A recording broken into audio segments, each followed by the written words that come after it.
The ticket no matter what. We're raffling off anything for the same. We gotta move.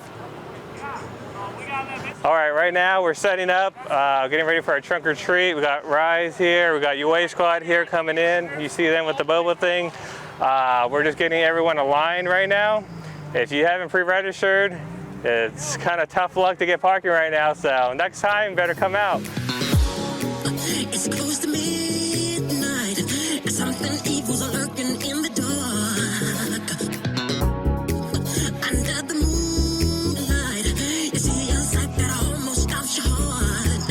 You try to scream, but terror takes the sound before you make it. You start to freeze, and someone looks you right between the eyes. You're paralyzed, 'cause this is.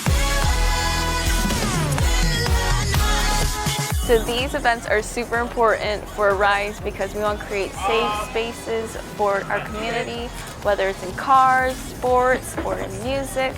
And we also want to allow children and family-friendly types of events.